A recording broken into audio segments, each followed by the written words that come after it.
Valuation के लिए हमने वैल्यूएशन के फंडामेंटल्स के लिए हमने एक छोटा सा ये एक क्वेश्चन किया था यहाँ पे, जिसको कि आई होप कि आप लोगों ने अंडरस्टैंड भी किया है कि जब आप किसी भी चीज की वैल्यूएशन करते हैं, किसी भी चीज की कीमत लगाई जाती है, तो उसकी कीमत उससे मिलने वाले बेनिफिट को सामने रखते हुए लगाई जाती है।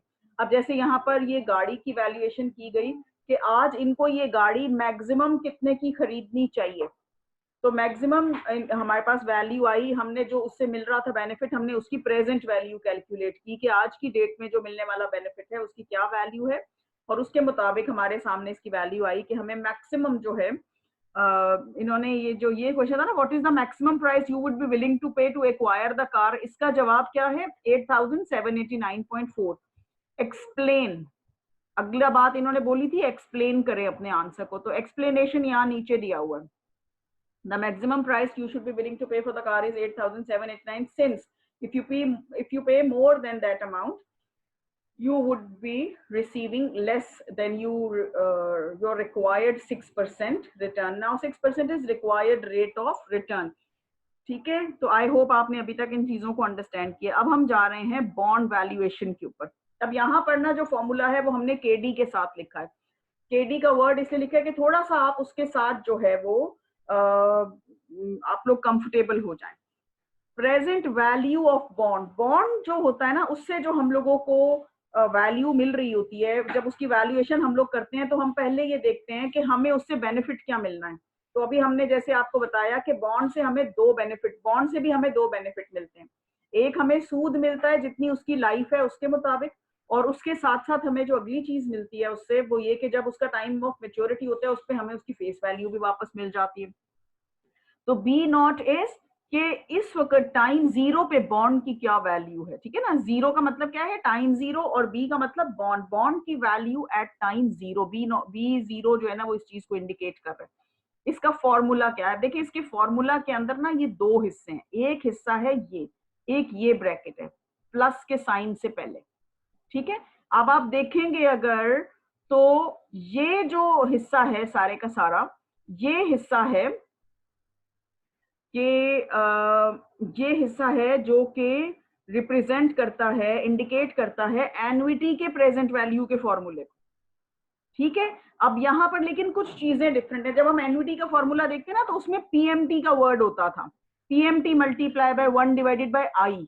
तो पीएमटी को इन्होंने रिप्लेस कर दिया कैपिटल आई के साथ। कैपिटल आई किसको डिनोट कर रहा है, annual interest paid in rupees, ठीक है, इन रुपीज और इन अमाउंट और इन करेंसी, ठीक है ना, क्योंकि अभी हम जो आगे क्वेश्चन करेंगे उसमें डॉलर वैल्यू है।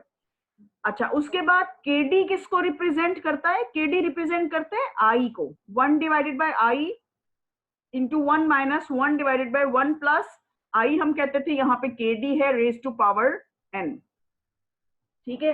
तो ये देखें, जब हम प्रेजेंट वैल्यू ऑफ बॉन्ड को वैल्यूएशन करते हैं तो उसके दो हिस्से हैं उस फॉर्मूले के। पहला हिस्सा इज रिगार्डिंग द एन्युटी जो हम रिसीव करते हैं, और वो एन्युटी होता है वो सूद, वो सूद को हम आई के से डिनोट कर रहे हैं यहाँ पे, लेकिन उसको हम कूपन भी कहते हैं, ठीक है। कूपन कैलकुलेट किया जाता है कूपन रेट के साथ। अच्छा जी, प्लस का साइन आएगा बीच में, ठीक है, यानी दो हमें रिटर्न मिल रहे हैं ना, एक रिटर्न तो हमें मिल गया एन्युटी प्लस प्रेजेंट वैल्यू किसकी, यहाँ पर फिर है कि जी मेच्योरिटी के ऊपर जो उसका फेस वैल्यू है ना वो हमें वापस मिलेगा 1 divided by K D raise to power n. तो 1 plus I raise to power n, ये वही वाली चीज है। यहाँ पे K D is required rate of return on bond, या आई भी इसको हम कहेंगे, और एम, एम क्या है, पार वैल्यू इन रुपीज। अब ये हमें मिलना है एक दफा, ठीक है ना। 1000 रुपए का बॉन्ड अगर कंपनी ने बेचा है और कंपनी 10 साल बाद वापस खरीदेगी उसको, तो 1000 रुपए एक दफा मिलेंगे, लेकिन उसके ऊपर जो सूद है वो 10 साल तक हर साल मिलेगा, ठीक है। तो प्रेजेंट वैल्यू जब हम निकालेंगे बॉन्ड की, तो हम उन 10 सालों में मिलने वाले सूद की प्रेजेंट वैल्यू निकालेंगे, और उसके बाद हम जो हमें फाइनली जो अमाउंट मिलना है ना उसकी वैल्यू निकालेंगे। अब यहाँ पर एक बड़ी इंटरेस्टिंग बात यहाँ पर ये आ जाती है कि अगर कंपनी ने इशू किया, जैसे अब मैं पिछले वाले स्लाइड पे जाकर ना उससे एक एग्जांपल आपको समझाती हूँ, जिसमें हमने आपको 5 ईयर का ये क्या था। अब ये जो कंपनी है ना, कंपनी ए, इसने इशू किया है 5 साल का बॉन्ड और ये सारा कुछ, इसमें से हमने आपको बेसिक चीजें समझाई थी सारी, ठीक है। अब अगर टाइम 0 पे ये इसकी वैल्यूएशन करेंगे, यानी आज ही इशू किए हैं बॉन्ड और आज इसकी वैल्यूएशन करेंगे ना, तो n would be equal to 5। अगर बॉन्ड को इन्होंने इशू कर दिया और बॉन्ड को इशू किए हुए 2 साल गुजर गए हैं, दैट मीन्स के उससे मिलने वाले 2 साल का जो सूद है वो ऑलरेडी मिल चुका है। ठीक है, अब मजीद सूद कितना मिलेगा? 3 साल का। ठीक है ना, बाकी उसकी लाइफ में जितने ईयर्स रह गए ना, तो वो 3 साल रह गए हैं, 3 साल ही सूद मिलेगा। तो n जो है ना, n would be equal to 3। हम जो रिमेनिंग लाइफ है ना उसको देखते हैं यहाँ पे, यानी बॉन्ड जो है ना वो ड्यूरिंग लाइफ भी बिक सकता है, बॉन्ड जो है वो टाइम 0 पर भी बिक सकता है। तो जो रिमेनिंग लाइफ है ना हम उसको n के तौर पे रखते हैं, जो रिमेनिंग लाइफ है ना उसको हम लोग n के तौर पर इस्तेमाल कर रहे होते हैं। ये बात को याद रखें। यहाँ पर हमने 5 क्यों लिया था? क्योंकि यहाँ पर ये टाइम 0 पर ही हम इसको चेक कर रहे थे, लेकिन अगर इस बॉन्ड की वैल्यूएशन इसके इशू होने के 1 साल के बाद की जाती तो n would be equal to 4। Remaining life जो है ना वो इसमें हम लोग देख रहे होते हैं। आई होप आपने इस पॉइंट को समझा है। अच्छा, मैं आपको ये रिकमेंड करूंगी कि आप जो है जो चीजें आपको अब क्या कहते हैं इसको, एक्स्ट्रा चीजें जो मैं बता रही होती हूँ ना उसको आप लिख लिया करें अपने पास। बेटे पापा है। अच्छा जी, slide number 7। Assuming that interest on Mills company bond issued is paid annually। अच्छा, अब ये जो है ना ये अब हमें क्वेश्चन करने जा रहे हैं, प्रैक्टिस करने जा रहे हैं। तो इसके अंदर फिर अब हम मजीद कुछ चीजें सीखेंगे बॉन्ड वैल्यूएशन से relevant. Assuming that interest on Mills company bond issue is paid annually and that the required return is equal to bonds coupon interest rate। यहाँ पर ये स्टेटमेंट बड़ी इंपॉर्टेंट है।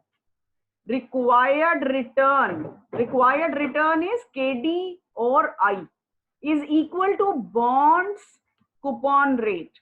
वो ये कह रहे हैं कि जो बॉन्ड का कूपन रेट है और रिक्वायर्ड रेट है, ये दोनों रेट बराबर हैं। ये रेट बराबर भी हो सकते हैं, ये रेट ऊपर नीचे भी हो सकते हैं। ठीक है ना, तो यहाँ पर क्या है, यहाँ पर रेट्स दोनों के दोनों बराबर है। I is equal to ₹100। I क्या है? Total coupon. KD 10%, M par value. ठीक है, एंड N 10 years। सॉरी, ये मेरी गलती होगी मुझसे। N is 10 years। ठीक है ना। अब मैंने यहाँ पर वो डिफरेंट वर्ड्स जो इनको डोनेट किए जाते हैं, जिनको डोनेट किया जाता है, मैंने वो सब यहाँ पे लिखे हैं। अब यहाँ पर देखिए तो इन्होंने ना कूपन रेट नहीं दिया हुआ है आपको, इन्होंने कूपन अमाउंट दे दिया है। तो अगर आप चाहें तो रेट आप कैलकुलेट कर सकते हैं, लेकिन हमने वो रेट हमें चाहिए इसलिए होता है कि हम कूपन का अमाउंट कैलकुलेट करें, तो वो डायरेक्टली इन्होंने दे दिया है हमें। तो वैसे रेट कैसे कैलकुलेट होगा? ये जो हमें जितना कूपन मिल रहा है ना 100 हमें मिल रहा है, और जो पार वैल्यू है इस सिक्योरिटी की वो है 1000।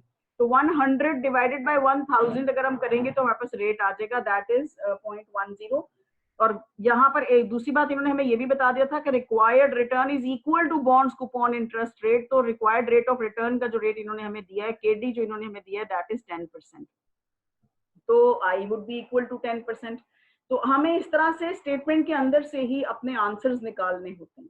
अब हम इसकी वैल्यू को पुट करेंगे। हमारे ये 10 मिनट्स शुरू हो गया है, 10 मिनट्स का काउंटडाउन। इंशाल्लाह ताला हम इसको कंप्लीट कर लेंगे हमारा जब तक ये 10 मिनट्स कंप्लीट होंगे। अब आप देखें, V0 टाइम 0 पे इस टाइम पर बॉन्ड की क्या वैल्यू है? आई का मतलब जो पेमेंट रिसीव होनी है, जो इसकी लाइफ है उसके लिए, और लाइफ इसकी है 10 ईयर्स की। तो 100 यहाँ पे पेमेंट का अमाउंट आ गया, और आगे पूरा एन्युटी की प्रेजेंट वैल्यू का फॉर्मूला, ऑर्डिनरी एन्युटी की प्रेजेंट वैल्यू का फॉर्मूला। ठीक है, 1 डिवाइडेड बाय 0.10 ये पूरा फॉर्मूला है। और फिर हमें उसके बाद जो एक पेमेंट मिलनी है, एम क्या है, जो हमें एक पेमेंट मिलनी है, कब मिलनी है? 10 साल के बाद। तो उसकी प्रेजेंट वैल्यू, तो ये दोनों चीजों, इसकी वैल्यू हमारे पास आई 614.5 जो हमें एन्युटी मिलनी है। एन्युटी की total present value is equal to 614.5। और हमें जो 1000 रुपए जो है, जो हमें 10 साल के बाद मिलने हैं, उसकी प्रेजेंट वैल्यू है 386। तो टोटल जो इसकी वैल्यू हमारे पास आ गई, वैल्यू ऑफ द बॉन्ड आ गई, वो 1000 आ गई। अच्छा, यहाँ पर ना अब मैं एक चीज आपको समझा रही हूँ, इसको जरा गौर से समझ लीजिएगा। चाहे तो लिख लें, ठीक है, चाहे तो लिख लें, मैं वैसे लिख भी रही हूँ इसी स्लाइड के ऊपर। कि इफ केडी का वर्ड मैं यहां पर लिखूंगी, ठीक है ना, केडी, क्योंकि KD required rate of return या अपॉर्चुनिटी कॉस्ट या कॉस्ट ऑफ कैपिटल, कुछ भी वर्ड इसके लिए यूज होते हैं. If KD is equal to, if KD is equal to coupon rate, if KD is equal to coupon rate, then bond value would be equal to its par value. आप यहां पर देख सकते हैं कि जो बॉन्ड की वैल्यू हमारे पास आई है वो 1000 रुपए ही आई है, रुपीज 1000.5, तो 0.5 इज निग्लिजिबल. तो जो बॉन्ड की वैल्यू हमारे पास आई है ना, दिस इज 1000, ठीक है. और 1000 जो थी ना वो ही पार वैल्यू थी इस बॉन्ड की. तो अगर केडी और कूपन रेट इक्वल होंगे तो जो बॉन्ड की वैल्यू है ना वो पार वैल्यू के बराबर आएगी. ये मैं एक रूल यहाँ पे लिख रही हूँ, इसको मैं दूसरी तरह से भी लिख देती हूँ कि इफ केडी इक्वल टू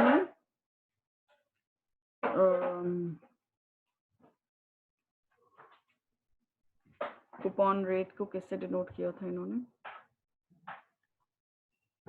अच्छा वो तो अमाउंट को इन्होंने किया था. Okay, KD is equal to, मैं यहाँ पे कूपन रेट ही लिख रही हूँ, rate. If KD is equal to coupon rate, then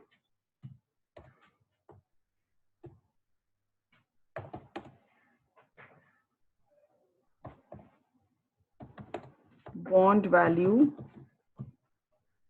B0 would be equal to par value.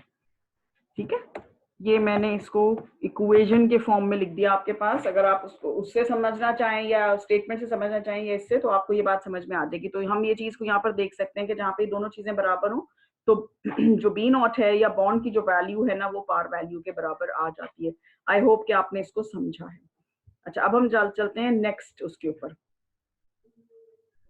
यही वाली सिक्योरिटी है, ठीक है, bond valuation with changing KD.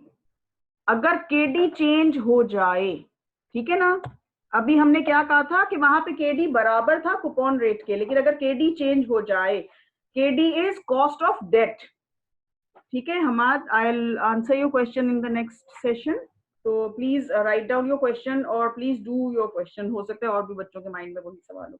अच्छा जी, केडी जो है अगर चेंज हो रहा हो, केडी क्या है, मार्केट का रेट. जैसे फॉर एग्जांपल, अच्छा केडी क्यों चेंज होता है, पहले आप इस बात को समझ लें कि केडी में क्यों चेंज आएगा. केडी में चेंज इसलिए आता है, जैसे अब मेरी कंपनी है और मैंने बॉन्ड्स इशू किए, तो आज जब मैंने बॉन्ड इशू किए तो जाहिर सी बात है अगर एक बंदे के पास अपॉर्चुनिटी है कि वो मेरे बॉन्ड्स खरीदे और तो मैं उसको जो रिटर्न दे रही हूँ, तो उसके पास दूसरी अपॉर्चुनिटी होती है कि वो बैंक में पैसे रख लें. अब बैंक अगर दे रहा है 10% और मैं अगर दे रही हूं 8% रिटर्न, तो जाहिर सी बात है मेरे पास तो कोई इन्वेस्टमेंट नहीं करेगा. तो आज जब मैं बॉन्ड इशू करूंगी तो मैं बॉन्ड इशू करूंगी उसी रेट के ऊपर जो कि मेरे दूसरी जगह पे भी दिया जा रहा है, या मैं उससे ज्यादा पे इशू करूंगी ताकि लोग जो है मेरे से बॉन्ड्स खरीदें. अगर उनको कोई फर्क नहीं पड़ता है, मतलब या तो उसके इक्वल या उससे ज्यादा के मैं ऑफर करूंगी तो ही लोग मेरा बॉन्ड खरीदेंगे. अदरवाइज जो है, या मेरी बहुत अच्छी रेप्यूटेशन हो मार्केट के अंदर तो लोग बॉन्ड खरीद लेंगे, कम रेट पे भी खरीद लेंगे इन दैट केस. लेकिन नॉर्मली जब बॉन्ड इशू किया जाता है ना, तो उस वक्त जो मार्केट में रिटर्न का रेट चल रहा होता है ना, उसके हिसाब से इशू किया जाता है. अब मैंने बॉन्ड इशू किया 10% पे, क्योंकि हर जगह पे 10% रिटर्न मिल रहा था, लेकिन बॉन्ड इशू किया 10 साल के लिए. अब हुआ ये कि अगला साल जब आया तो मार्केट का रेट 10% की जगह हो गया 12%, यानी बैंक में अगर आप पैसे रखें तो आपको 12% मिलेंगे.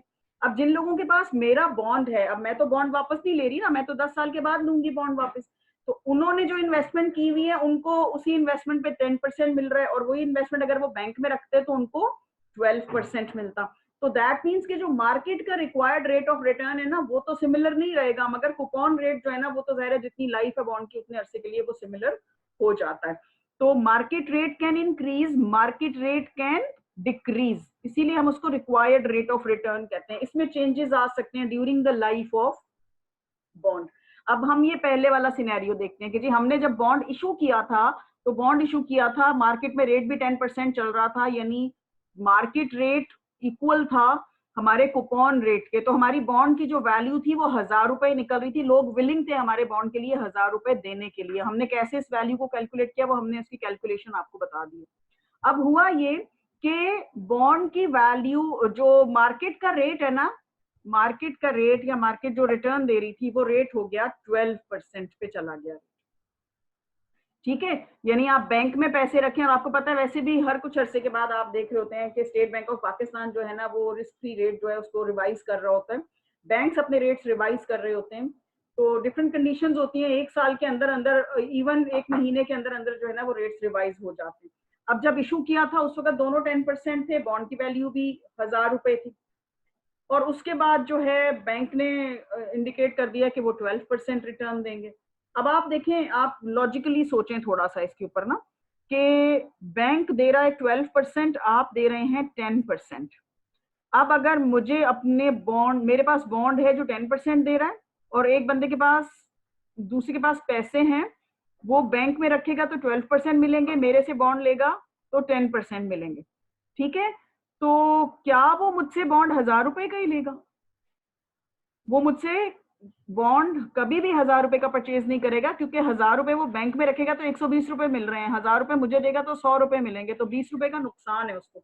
तो वो इस तरह मुझसे बॉन्ड बाय करेगा कि उसको जो है वो बॉन्ड की जो पार वैल्यू है उससे कम में वो खरीदेगा। और वही चीज हम इसको देख सकते हैं कि जब 12% केडी हो गया तो उस पर जब बॉन्ड की वैल्यूएशन की गई, ये फॉर्मूला वही है, ठीक है ना, इसको आप गौर से जब देखेंगे ये फॉर्मूला बिल्कुल वही है, 100 रुपए। अब अच्छा, इसमें ये याद रखने की बात है कि ये जो अमाउंट है ना ये कूपन रेट से कैलकुलेट होना चाहिए, क्योंकि जो रिटर्न हमें मिल रहा है ना, रिटर्न में चेंज नहीं आ रहा मार्केट रेट के चेंज होने से, रिटर्न सिमिलर है।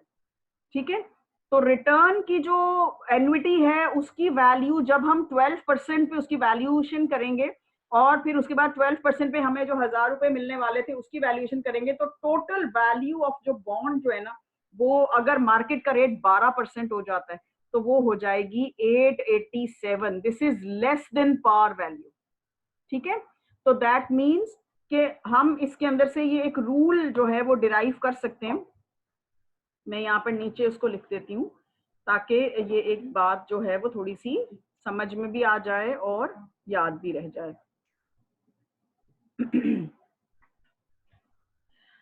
कि if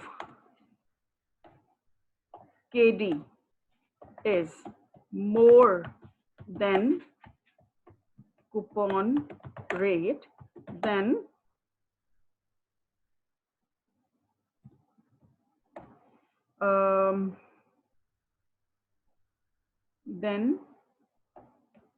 bond value would be less than